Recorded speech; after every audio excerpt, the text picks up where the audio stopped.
Los hijos adultos de mi marido contrataron a un abogado y me exigieron que firmara la renuncia a los derechos de herencia de mi bebé cuando descubrieron que estaba embarazada a los 42 años.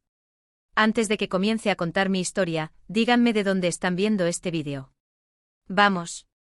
Nunca imaginé que a los 42 años estaría aquí, escribiendo todo esto como si fuera un desahogo público. Pero es exactamente lo que soy ahora. Una mujer embarazada, incomprendida, rodeada de personas que parecen querer destruirme solo porque mi útero decidió hacer algo que ni yo misma esperaba que sucediera. Mi nombre es Daniela, y esta es mi historia. Cuando conocí a Julio, yo tenía 22 años y acababa de terminar una relación que me dejó bastante sacudida. Él tenía 45, estaba divorciado y tenía 3 hijos adultos o casi adultos de su primer matrimonio. No fue ese amor a primera vista que lees en las novelas. Fue algo más discreto, más real.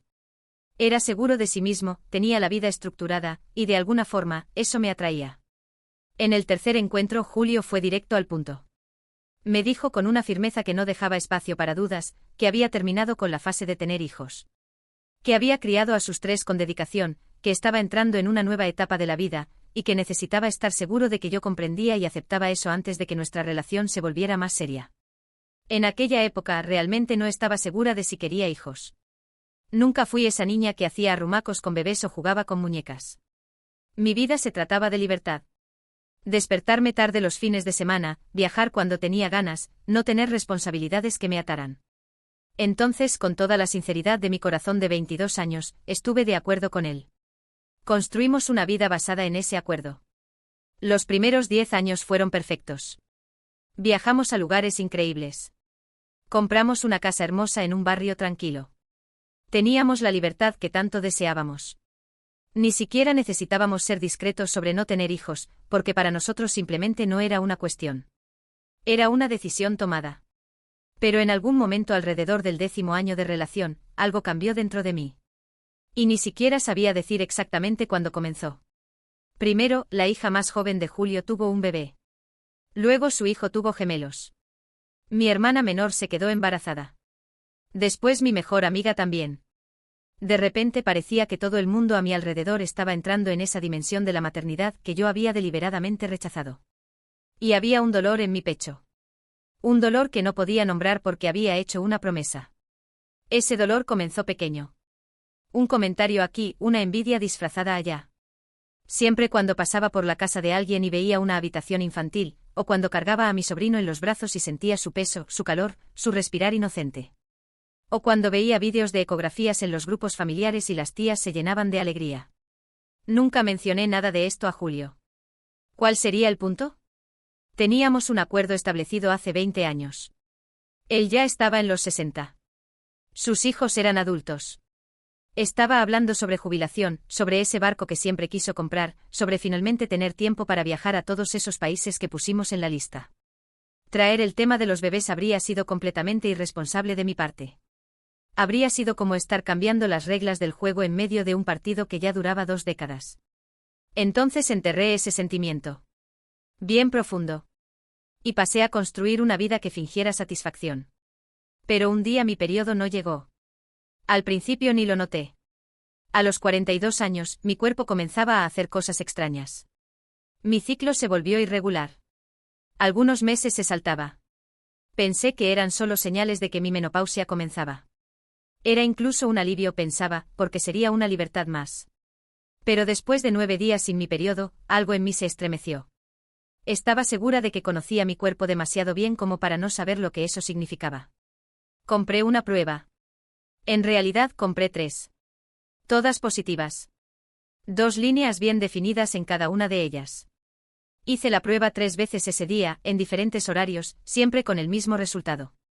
Mi corazón se aceleraba cada vez que veía ese resultado, y no sabía si era miedo o algo que se parecía peligrosamente a la alegría. No pude dormir esa noche. Mi cuerpo vibraba de adrenalina, mi mente giraba en círculos. Tenía una criatura dentro de mí. Una criatura que no debería existir. Una criatura que cambiaría absolutamente todo. Al día siguiente agendar esa consulta fue la cosa más difícil que he hecho. Mi mano temblaba mientras marcaba el número. La recepcionista preguntó si era para el próximo año. Dije que no, que era urgente. Me encajó para la semana siguiente. Toda esa semana, no pude decirle nada a Julio. Simplemente funcionaba. Iba al trabajo, volvía a casa, comía, fingía dormir. Mi mente era un borrón constante. Julio sabía que algo estaba mal. Siempre lo sabe. Fueron 20 años juntos después de todo. Me preguntaba si estaba todo bien, si algo había sucedido en el trabajo, si me sentía mal. Yo simplemente repetía que estaba todo bien, solo cansada. Pero no podía mirarlo a los ojos. Lo primero que me atacó fue mi hermana. Exactamente en medio de esa semana interminable, publicó en Facebook una prueba de embarazo con corazones dibujados alrededor. Su primer hijo tenía apenas 2 años. Y ahora habría otro. La coincidencia fue casi cruel. Como si el universo se estuviera burlando de mí, diciéndome que mientras yo corría para deshacer esa vida que crecía dentro de mí, el mundo entero estaba ocupado creando la suya. En el trabajo todo empeoró. Una colega mencionó que podría estar embarazada. Luego todos comenzaron a contar historias. ¿Cómo se dieron cuenta? ¿Cómo se lo dijeron a sus parejas? Historias divertidas de ecografías. Y yo estaba allí, inclinada sobre mi escritorio, intentando respirar normalmente mientras mi propio secreto me asfixiaba. Pasé 20 minutos encerrada en un baño de la oficina. Solo respirando. Intentando no desmoronarme. Cuando volví a casa esa noche, Julio me encontró simplemente mirando a la pared de nuestra habitación. Sin hacer nada. Sin pensar en nada específico. Solo existiendo en el vacío. Se sentó a mi lado y colocó la mano en mi rodilla. Preguntó qué realmente estaba sucediendo. Y de alguna forma, con la voz quebrándose, simplemente le conté todo. Dije que mi periodo estaba muy atrasado. Que había hecho pruebas. Y que todas habían dado positivo. Julio se quedó inmóvil. Completamente congelado a mi lado. Se levantó y caminó hacia la ventana. Se quedó allí en silencio durante un tiempo que me pareció una eternidad. Cuando finalmente habló, sus palabras fueron como martillos. Tenía 65 años. A los 70, mi hijo estaría entrando en la escuela. A los 83, en la graduación de la escuela secundaria. Cuestionó si era justo traer un hijo al mundo con un padre tan viejo. Y me recordó el acuerdo que hicimos hace 20 años. Estuve de acuerdo con todo lo que dijo. Dije que ya había programado un procedimiento. Que tenía razón en todo. Y entonces, de una manera que apenas reconocí en mi propia voz, le pedí que me dejara estar triste sin intentar arreglar las cosas con lógica. Preguntó si lo dejaría por eso. Dije que no y realmente lo sentía. A pesar de todo, no podía imaginar mi vida sin Julio. 20 años no era broma. Era toda mi vida adulta. Entonces pregunté temblando si me dejaría si decidía mantener el embarazo. Y aquí es donde todo cambia. Julio respiró profundo y dijo algo que completamente no esperaba escuchar. Dijo que había pensado en ello a lo largo de los años. Que sabía que probablemente sería una muy buena madre.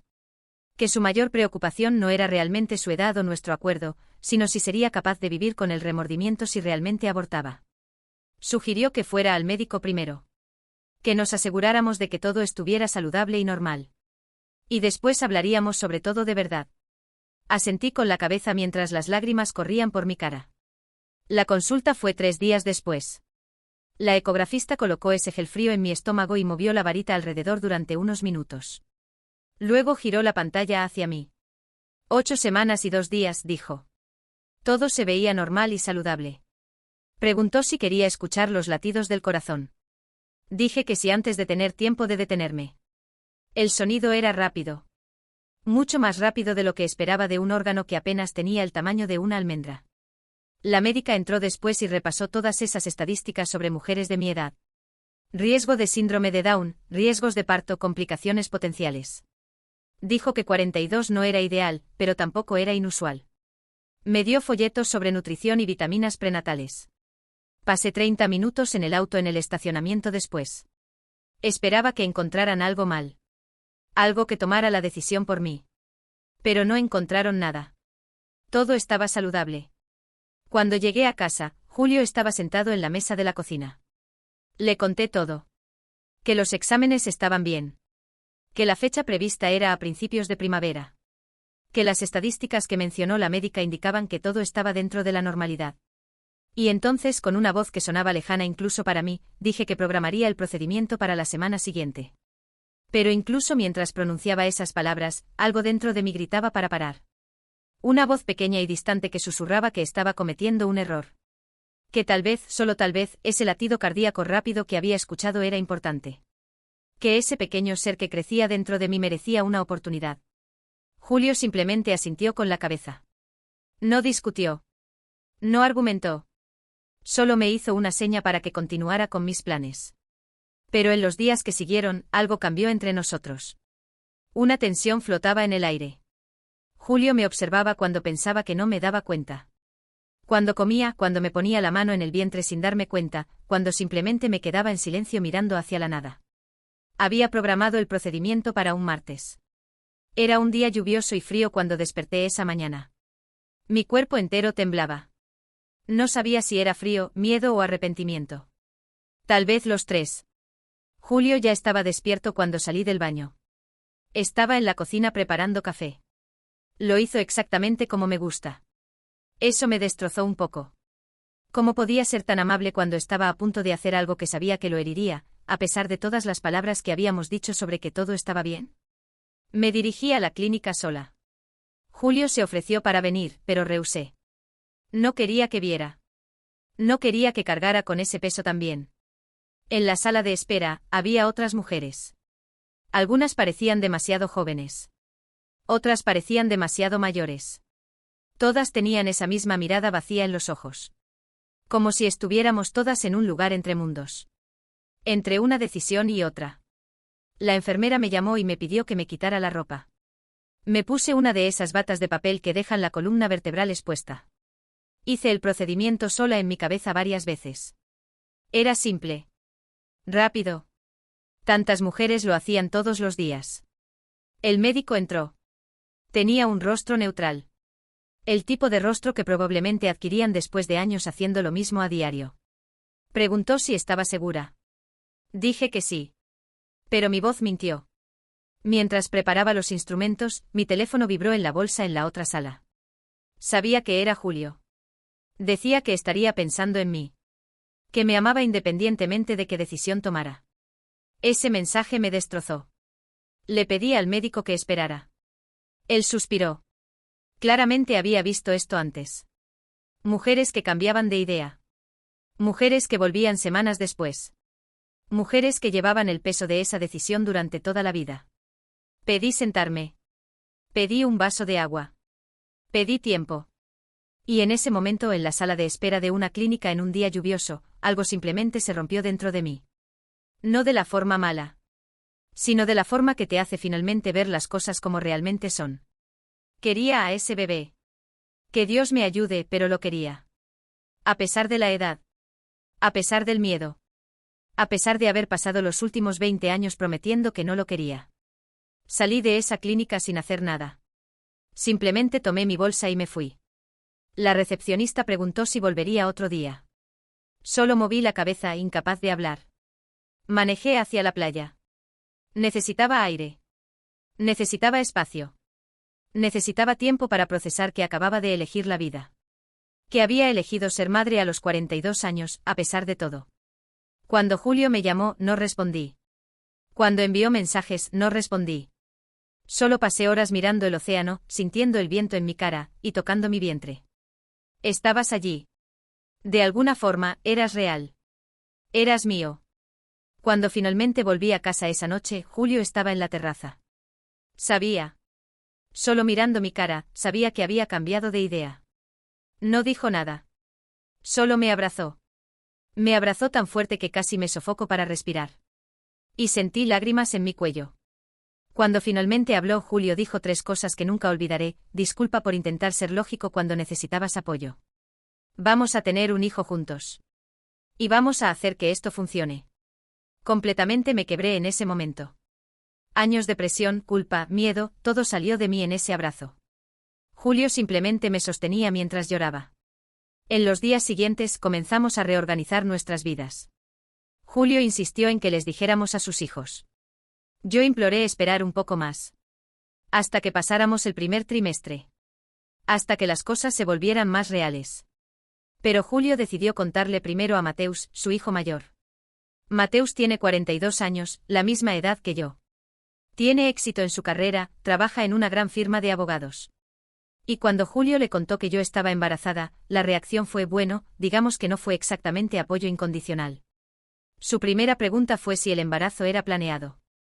Su segunda fue si había tenido la claridad mental para realmente estar de acuerdo con esto. Sí, escucho lo insultante que fue eso. Pero Mateus solo continuó. Dijo que él, como abogado, tenía algunas preocupaciones. Que le gustaría programar una reunión con un abogado inmobiliario y de sucesiones para proteger los intereses de todos los involucrados. Esa frase. Proteger los intereses de todos los involucrados. Como si mi bebé fuera una amenaza financiera y no un miembro de la familia. Julio intentó minimizar. Dijo que tendríamos tiempo para pensar en testamentos y herencias más tarde. Que por ahora estaba todo bien y que era hora de celebrar. Mateus no celebró. Las gemelas, Fernanda y Gabriela, tuvieron una reacción aún peor. Fernanda es una psicóloga exitosa. Gabriela trabaja en finanzas. Ambas tienen hijos y vidas que parecen perfectamente organizadas. Cuando se enteraron de que estaba embarazada, organizaron lo que solo puedo describir como una intervención. Vinieron a nuestra casa juntas, algo que rara vez hacen, y me senté en la sala de estar mientras Julio se quedaba a mi lado, sosteniéndome la mano. Fernanda comenzó. Muy calmada, muy profesional. Como una psicóloga hablaría con un paciente en crisis. Dijo que entendía que la maternidad tardía podría ser una fantasía atractiva. Que había literatura extensa sobre el síndrome del bebé última oportunidad, donde las mujeres mayores fantasean sobre la maternidad como una forma de encontrar significado o importancia en sus vidas. ¿Significado? ¿Importancia? Yo era una mujer embarazada, no una paciente que necesitaba diagnóstico. Gabriela continuó. Números. Hojas de cálculo mentales que claramente había preparado. ¿Cuánto cuesta criar a un hijo? ¿Cuánto cuesta la universidad? ¿Cuánto cuesta la atención médica? Y por supuesto, ¿cuál sería el impacto en el patrimonio que sus hijos esperaban heredar? Esa fue la frase que me hizo levantarme. ¿Esperar heredar? ¿Tu padre está vivo? Está saludable. Y ya tienen sus propias vidas exitosas. ¿Por qué están preocupadas por una herencia que ni siquiera saben cuándo llegará? Gabriela me miró fijamente. Sus ojos eran fríos. Porque ahora tendrá que dividirse. Y porque un hijo de una mujer que está entrando en la menopausia es un riesgo. Esa palabra. Riesgo. Como si fuera una variable en una ecuación que estaban tratando de resolver, y no una persona que tenía derecho a tomar decisiones sobre mi propio cuerpo. Julio se levantó. Su voz, que casi nunca se eleva, se tornó firme. Basta. Este es mi hijo. O hija. Este es mi hijo o hija, y estaré aquí para ello. Tanto como mi edad lo permita. Daniela es mi esposa y su padre será este bebé. Si no pueden ser solidarias, entonces pueden salir de mi casa. Gabriela y Fernanda se fueron. Se fueron enojadas con los labios tensos, y dejaron ese silencio pesado que queda cuando la familia simplemente decide que no eres parte de ella. Mateus continuó viniendo. Pero ahora venía con papeles. Documentos legales. Cartas de un abogado que había contratado en nuestro nombre, supuestamente para proteger los intereses de todos. Uno de esos documentos era una solicitud para que firmara un acuerdo renunciando a los derechos de herencia del bebé. Leí eso 3 veces antes de creer que era real. Mateus lo presentó como si fuera algo completamente razonable. Como si las madres frecuentemente firmaran papeles renunciando a los derechos de sus propios hijos. Julio casi lo ataca. Pero era yo quien estaba calmada ahora. Extrañamente calmada. Como si esa situación fuera tan absurda que simplemente seguir la corriente era la respuesta. No voy a firmar, simplemente dije. No entiende las implicaciones, respondió Mateus como si fuera obvio. Entiendo perfectamente. Me está pidiendo que renuncie a los derechos de mi hijo. Mi hijo que aún está en el primer trimestre. Antes incluso de que nazca, ustedes ya decidieron que no es parte de esta familia. Mateus parpadeó. Como si la idea de que pudiera simplemente rehusar no hubiera procesado en su cerebro. Mi padre será demasiado viejo para cuidar a un hijo. Si algo le sucede. Entonces estaré aquí. Porque soy la madre. Mateus se fue. Pero no antes de dejar una carta de su abogado pidiendo pruebas de ADN para confirmar que el niño era realmente de Julio. Sí. Lo leyó correctamente. Querían pruebas de ADN. Como si tuviera alguna razón para quedar embarazada del marido con otro hombre. Como si fuera alguna trampa financiera elaborada que había planeado cuando me di cuenta de que mi periodo estaba atrasado. Cuando Julio vio esa carta, se sentó pesadamente. Su cara envejeció 10 años en segundos. ¿Ya lo prepararon? ¿Ya planearon asumir la custodia? ¿Ya planearon probar que está mintiendo sobre la paternidad? No tenía respuestas. Solo sostuve su mano. Esa noche Julio entró en su computadora y envió un correo electrónico a sus 3 hijos. No era agresivo. No era amenazante. Simplemente era final. Dijo que eran sus hijos y que los amaba. Pero que no era un fondo de inversión. Que su vida y sus decisiones no eran una cuestión de finanzas familiares. Que estaba teniendo un bebé conmigo, su esposa. Y que si no podían aceptar eso sin intentar destruir mi vida o la suya, entonces sería mejor mantener las distancias hasta que pudieran actuar como adultos que respetan a sus padres. Envió una copia a un abogado. Un abogado que había contratado para protegerme. Porque aparentemente así es en lo que nuestras vidas se habían transformado. No en celebración de vida nueva, sino en una batalla legal de desgaste emocional. Los abogados se contactaron con nosotros al día siguiente. El de Mateus fue el primero. Una mujer llamada Patricia, que hablaba de manera tan estructurada legalmente que parecía estar leyendo de un guión. Explicó con un tono que sugería que era una niña a quien todo le tenía que explicar lentamente, que su cliente tenía derechos legítimos de proteger sus intereses financieros. Intereses financieros. Siempre volvía a eso. Nuestro abogado, un hombre llamado Roberto a quien Julio había contratado, respondió que cualquier intento de forzar pruebas de ADN sin consentimiento adecuado sería considerado discriminatorio y potencialmente criminal.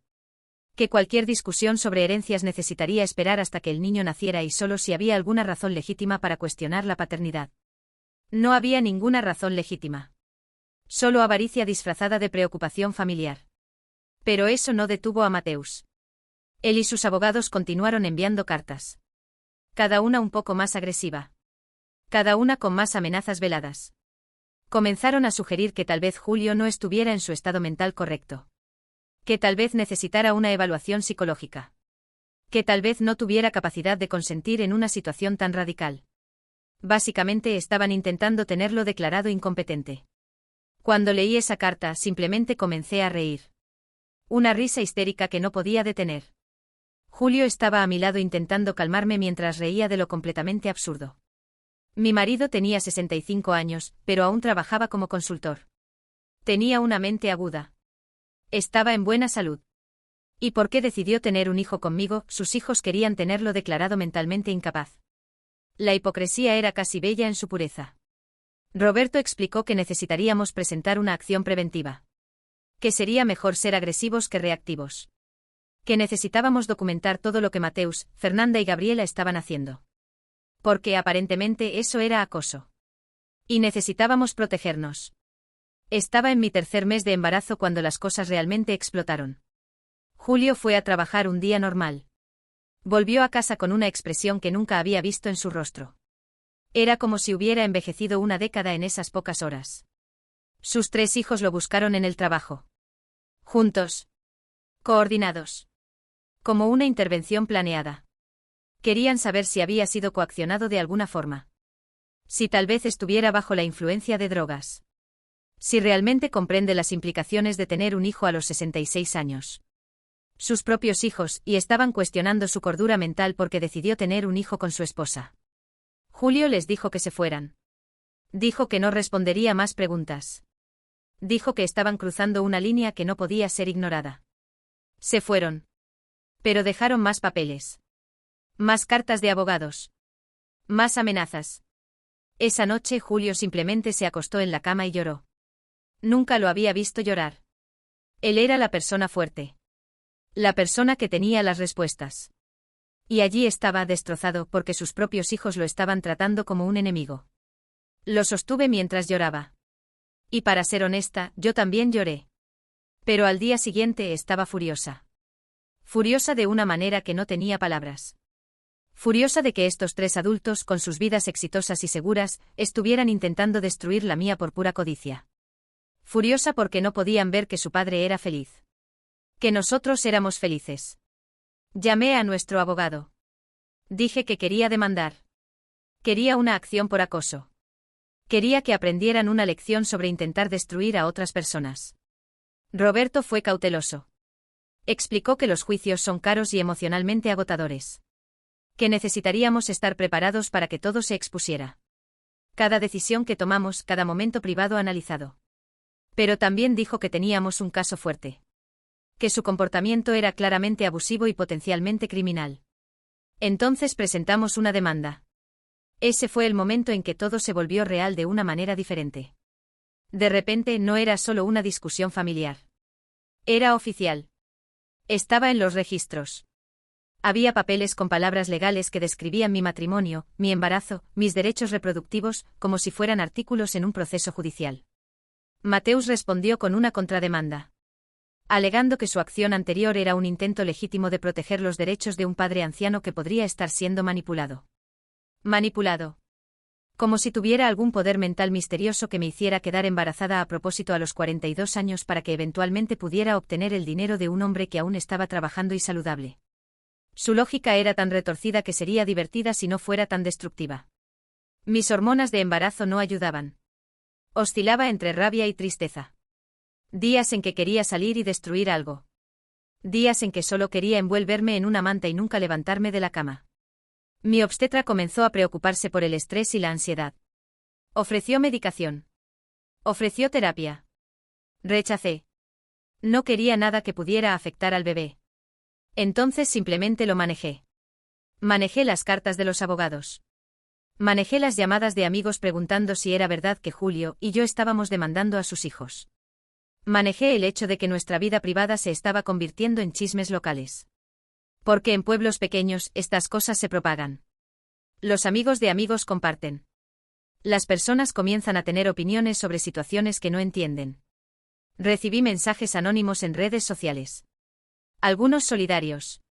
Otros brutalmente crueles. Mujeres en mi situación compartiendo sus historias de conflicto familiar. Críticas de extraños que decían que era egoísta por quedar embarazada a los 42. Intentaba ignorar.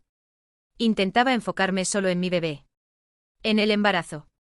En el hecho de que había una pequeña vida creciendo dentro de mí que no pidió nada de esto. Mi obstetra dijo que el bebé estaba saludable. Que todo estaba progresando normalmente. Que en 3 meses tendría mi hijo o hija. Esa información era lo único que me mantenía firme. El bebé era real. El bebé era mío. Y ningún juicio lo cambiaría. Pero entonces, 4 meses en mi embarazo, las cosas se volvieron aún más extrañas. Gabriela envió una carta. No a través de su abogado. Directamente para mí. Personalmente. Cómo encontró mi dirección de correo electrónico privado, no tengo idea. La carta comenzaba casualmente. Como si fuéramos amigas. Decía que estaba preocupada por mí. Que ella, como psicóloga, veía signos de posible depresión posparto anticipada. Que tal vez debería considerar buscar ayuda profesional antes de que empeorara. Pero luego el tono de la carta cambiaba. Decía que entendía que probablemente sentía que necesitaba competir con los hijos de Julio. Que esto era común en mujeres inseguras que entran en familias ya establecidas. Que tal vez quedar embarazada fue una forma de asegurar mi lugar en la vida de Julio. Leí esa carta y sentí que la sangre se me congelaba. Estaba literalmente intentando usar psicología barata para sugerir que estaba desequilibrada. Que mi embarazo era un síntoma de problemas mentales. Mostré la carta a Roberto. Estaba furioso. Envió una carta de cese y desistencia a Gabriela, diciendo que cualquier comunicación adicional que pudiera interpretarse como acoso, difamación o interferencia con el bienestar mental de mi cliente sería registrada y usada en el tribunal. Gabriela no envió más cartas. Pero el daño ya estaba hecho. Tenía miedo ahora. Miedo de salir de casa. Miedo de que alguien estuviera de acuerdo con ella. Miedo de que tal vez tuviera razón de alguna manera. Mi terapeuta, sí, finalmente comencé a ver a uno, dijo que estos eran pensamientos ansiosos normales. Que no había nada malo en mí. Que estar bajo este tipo de presión era suficiente para hacer que cualquiera se cuestionara a sí mismo. A las 20 semanas de embarazo, tuve una ecografía de diagnóstico.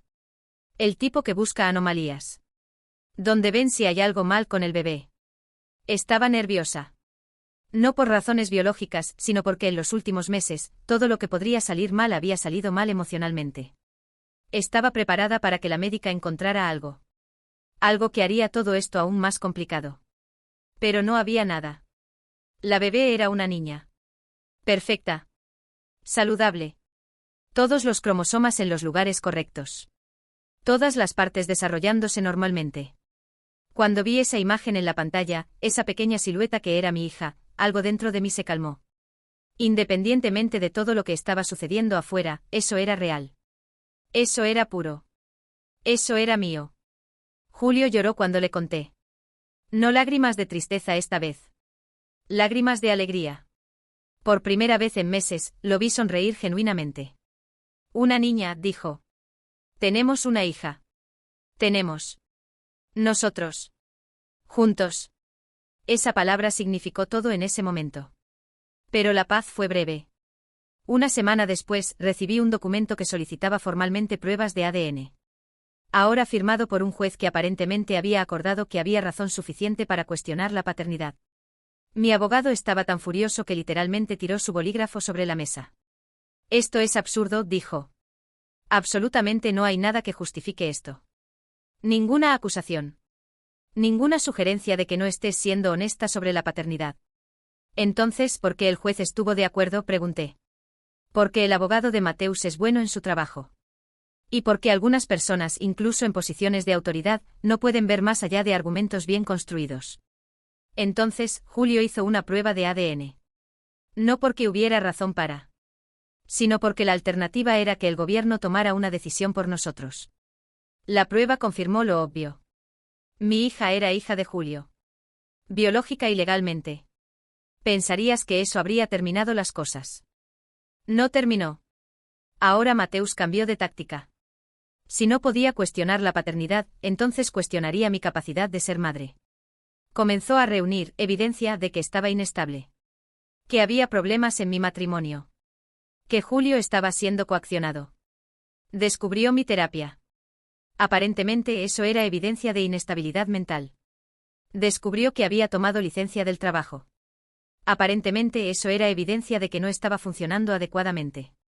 Nunca importó que ambas cosas fueran completamente normales. Que la terapia es saludable. Que la licencia de maternidad es un derecho. Simplemente estaba construyendo un caso. Estructura por estructura. Alegación por alegación. Esperando que algo se sostuviera.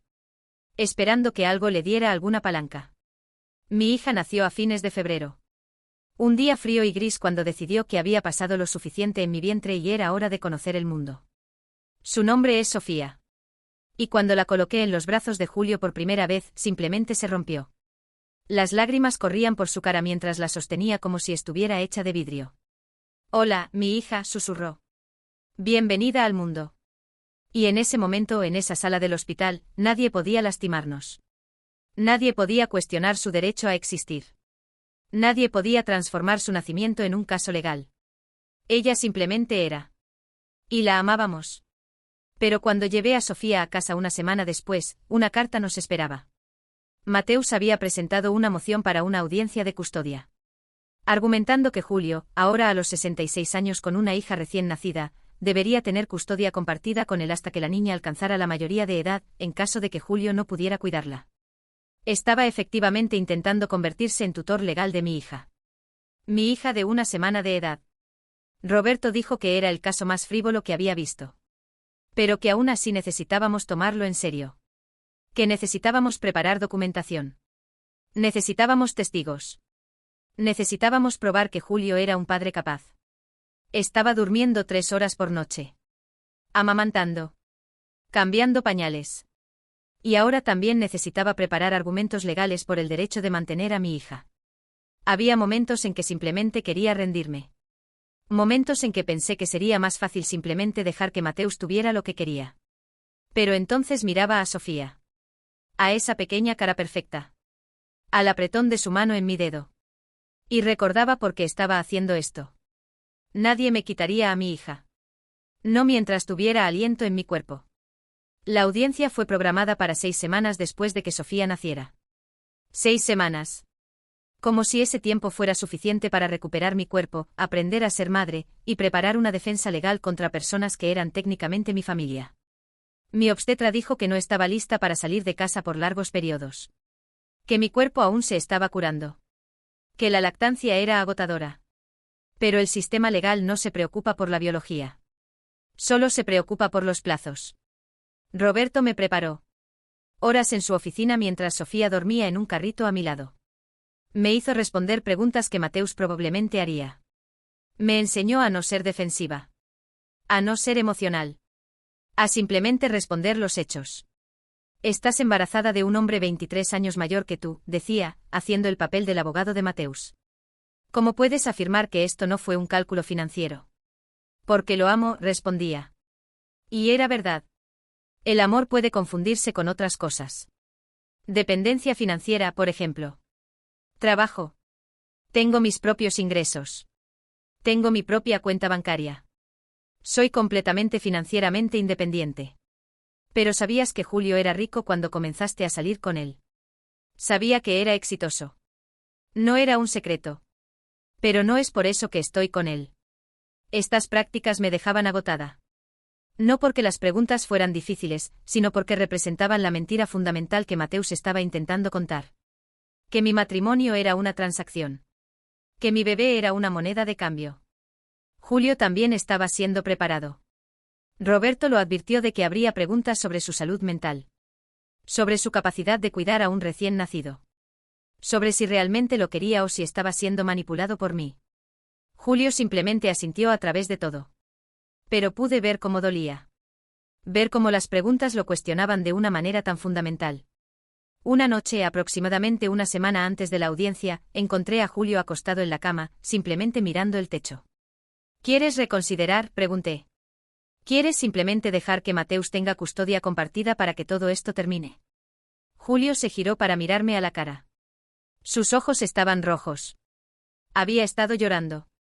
Absolutamente no, dijo. Esa es mi hija. Voy a luchar por ella con cada fibra de mi ser. Pero, hizo una pausa. Tengo miedo, Daniela. Tengo miedo de que tal vez tenga razón. De que tal vez sea injusto traer una criatura al mundo cuando no sabes cuánto tiempo tendrás con ella. Me acosté a su lado. Puse mi cabeza en su pecho. Pude escuchar su corazón latiendo rápidamente. No elegiste estar aquí por casualidad, dije. Elegiste luchar por Sofía. Elegiste ser su padre. Eso es todo lo que importa. ¿Y si muero? ¿Y si Sofía crece sin padre? Entonces habrá tenido un padre que la amaba más que a cualquier otra cosa en el mundo. Por el tiempo que tuviera. Eso es todo lo que cualquiera puede ofrecer. No respondió. Solo me sostuvo. El día de la audiencia llegó con una mañana gris y fría. Me desperté tan temprano que prácticamente no había dormido. Me puse un traje gris que me hacía parecer profesional pero no severa. Roberto había insistido en que la apariencia importaba. Que los jueces eran humanos. Que juzgaban con sus ojos tanto como con sus oídos. Sofía se había quedado con una niñera. Solo por algunas horas. La amamanté antes de irme, queriendo garantizar que supiera que la amaba. Como si pudiera olvidar en 3 horas. La sala del tribunal era exactamente como la imaginaba. Madera oscura. Personas en trajes. Un juez que parecía estar aburrido incluso antes de que comenzáramos. Mateus estaba allí con su abogado. Fernanda y Gabriela también estaban presentes, sentadas detrás de él como apoyadoras silenciosas. No me miraron cuando entré. Roberto me puso una mano en la espalda. Un gesto de apoyo silencioso. El juez explicó lo que estaba sucediendo. Que Mateus había solicitado una audiencia para determinar si Julio era capaz de cuidar a un recién nacido a los 66 años de edad. Que la corte necesitaba determinar si había riesgo para el niño. Riesgo. Esa palabra de nuevo. El abogado de Mateus comenzó. Fue elegante. Bien hablado. Presentó argumentos que sonaban razonables y no miraba muy profundamente. Los hombres de 66 años tienen mayor probabilidad de muerte prematura. Los hombres de esa edad frecuentemente no tienen resistencia para cuidar bebés.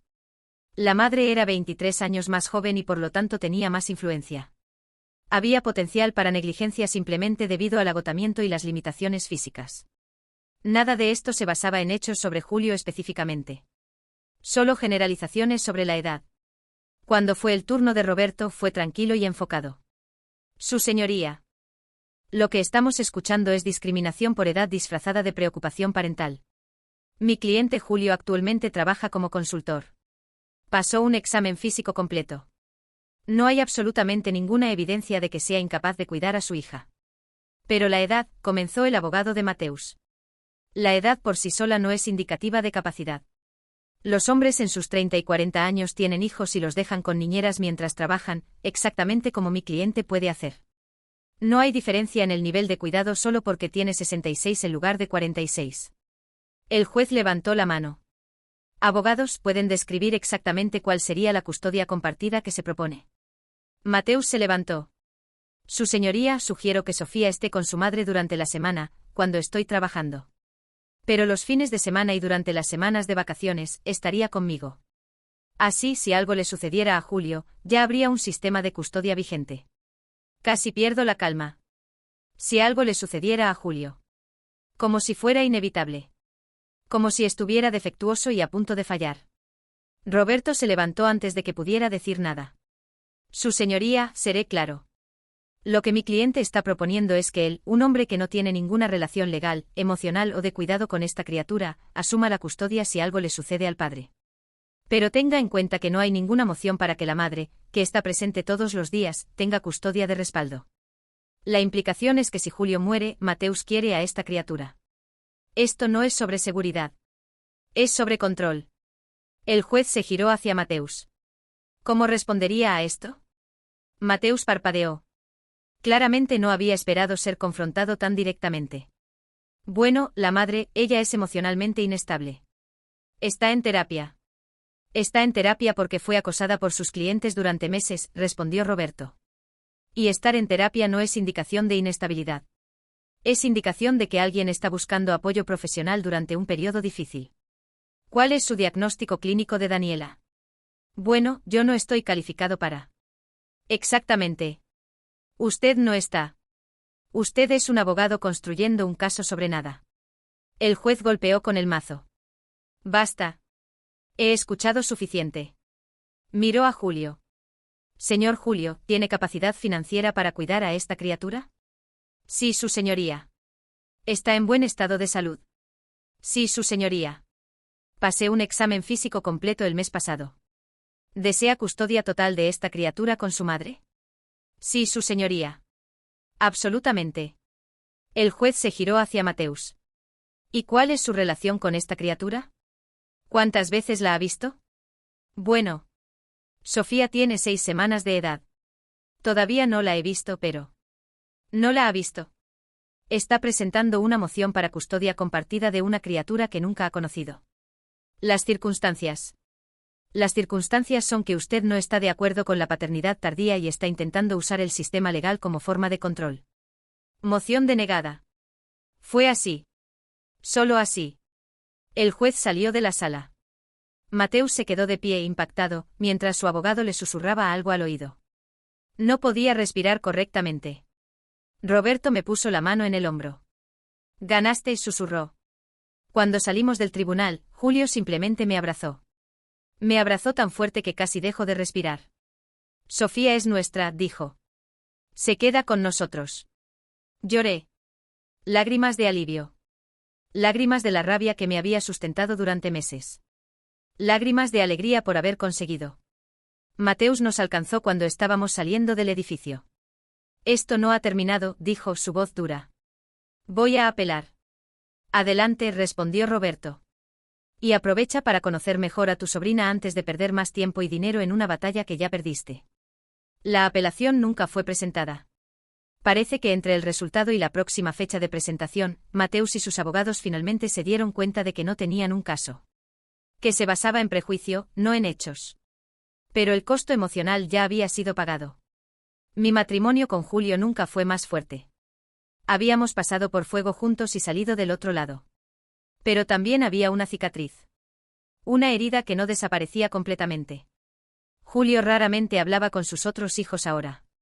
Fernanda ocasionalmente enviaba mensajes preguntando cómo estaba Sofía. Pero no había calidez en ellos.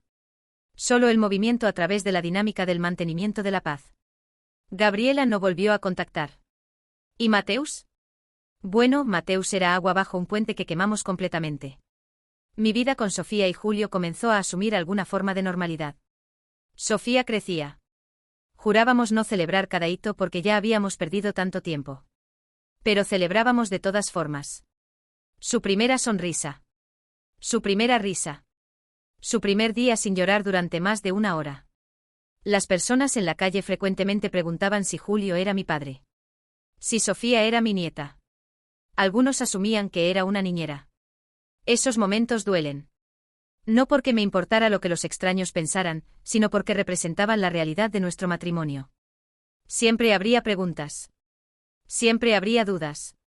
Siempre habría personas que creyeran que había algo siniestro en nosotros. Pero nosotros sabíamos la verdad.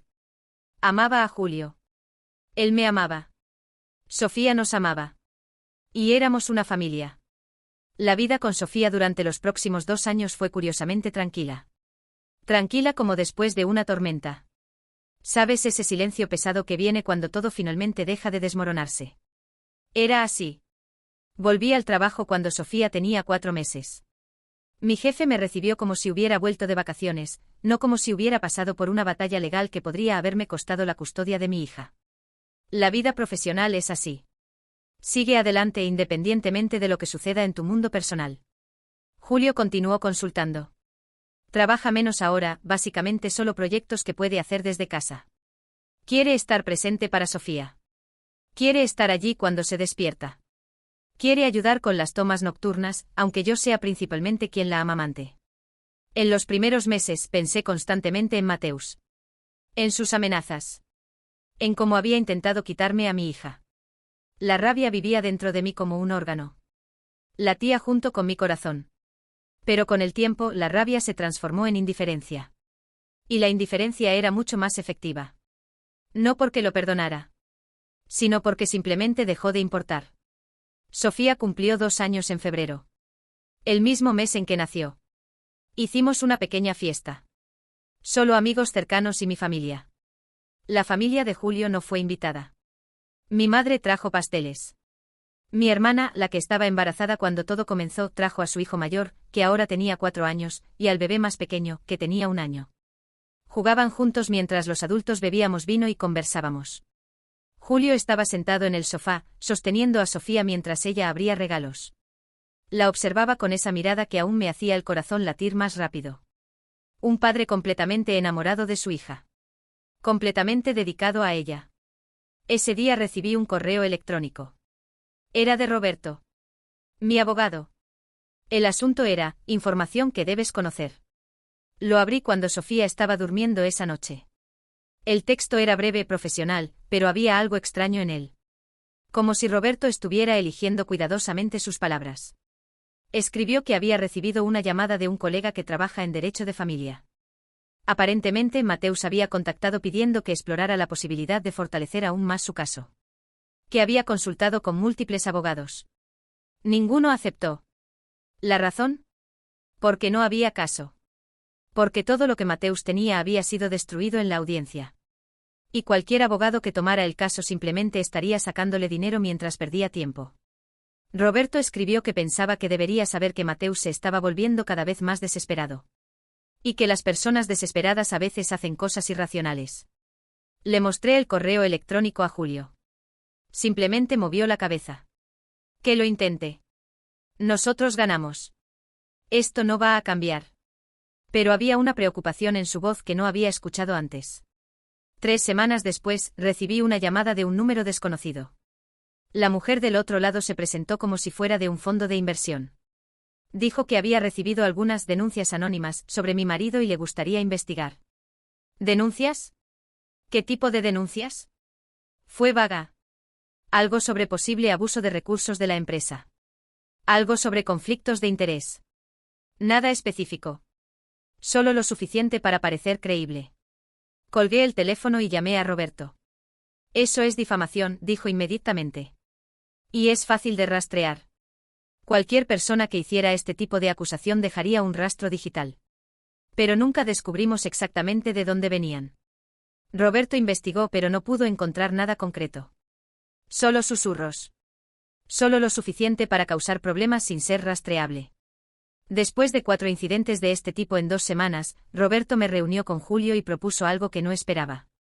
Podríamos presentar una orden de protección contra Mateus, dijo. Debido al patrón de acoso y difamación. Mi primer instinto fue rehusar. Ya habíamos estado en el tribunal. Ya habíamos ganado.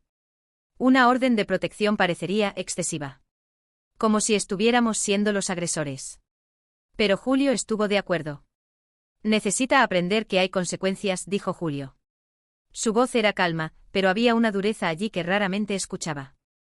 Entonces presentamos una moción para una orden de protección. Mateus apareció personalmente en el tribunal esta vez. Su confianza había desaparecido. Se veía más pequeño. Más viejo. Como si los últimos meses lo hubieran agotado. El juez escuchó los detalles. Las llamadas. Los correos electrónicos. Las acusaciones anónimas. ¿Estás diciendo que hiciste estas acusaciones?, preguntó el juez a Mateus. No, su señoría. No lo hice. ¿Pero tienes conocimiento de quién las hizo? No, su señoría. ¿Pero te beneficiaría si tu padre perdiera su trabajo?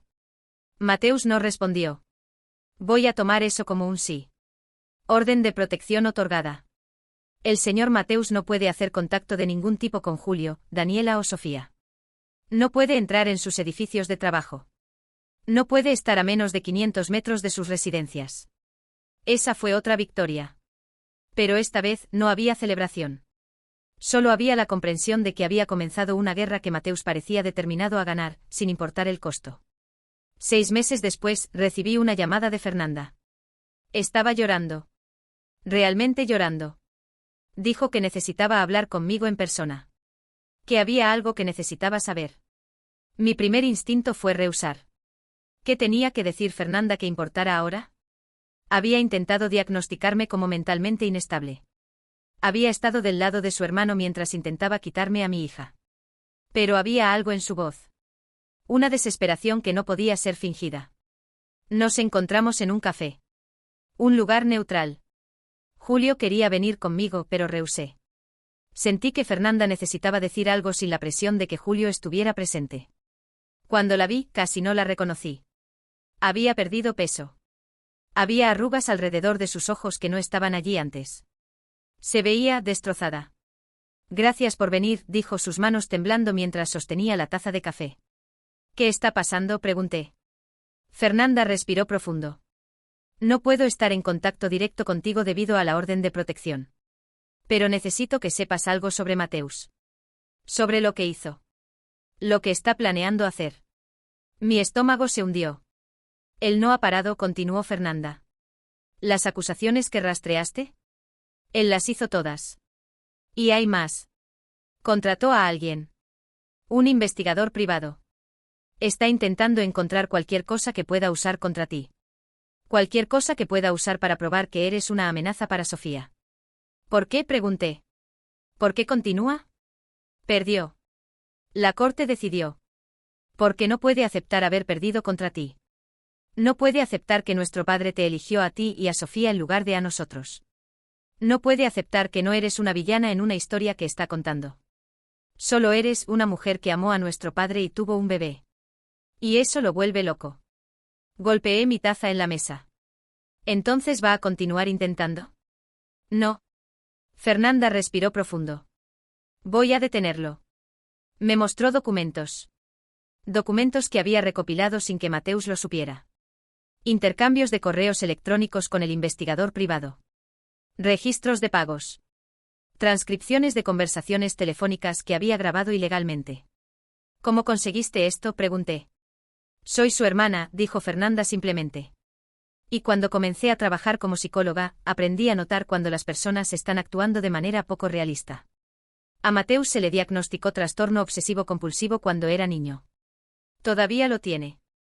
Y cuando se obsesiona con algo, no puede parar. No puede soltar. Eso explica, pero no justifica. No, no justifica, estuvo de acuerdo Fernanda. Nada justifica lo que hizo. Lo que intentó hacerte. Lo que intentó hacerle a su propio padre. Fernanda comenzó a llorar de verdad ahora. Lágrimas corriendo por su cara mientras se disculpaba. No en palabras, sino en todo su cuerpo. Gabriela y yo simplemente seguimos a Mateus, dijo. No cuestionamos. Asumimos que si él pensaba que era necesario, entonces debería serlo. Pero fue incorrecto, Daniela. Fue tan incorrecto. No hiciste nada. Solo amaste a nuestro padre. Y nosotros intentamos destruirte por eso. No sabía qué decir. Parte de mí quería decir que estaba bien, que entendía. Pero no era verdad. No estaba bien. Intentaron destruir mi matrimonio. Intentaron quitarme a mi hija. Intentaron humillar a mi marido. Pero otra parte de mí podía ver que Fernanda realmente se arrepentía. Que finalmente había visto hasta dónde había llegado Mateus. Y que estaba arriesgando su propia relación con él al venir a mí. ¿Qué quieres que haga?, pregunté. Usa estos documentos, respondió Fernanda. Haz que pare. No importa lo que tengas que hacer. Porque si no lo haces, nunca va a parar. No puede parar. Tomé esos documentos y fui directamente a Roberto. Cuando Roberto vio todo, su cara se puso muy pálida. Esto es. Hizo una pausa, buscando palabras. Esto es criminalmente serio. Grabación ilegal.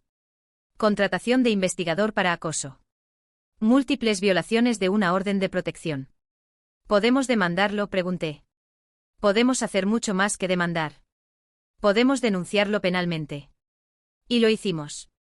Se llamó a la policía. La investigación comenzó. Y cuando terminó, había cargos. Múltiples cargos. Acoso. Vigilancia ilegal.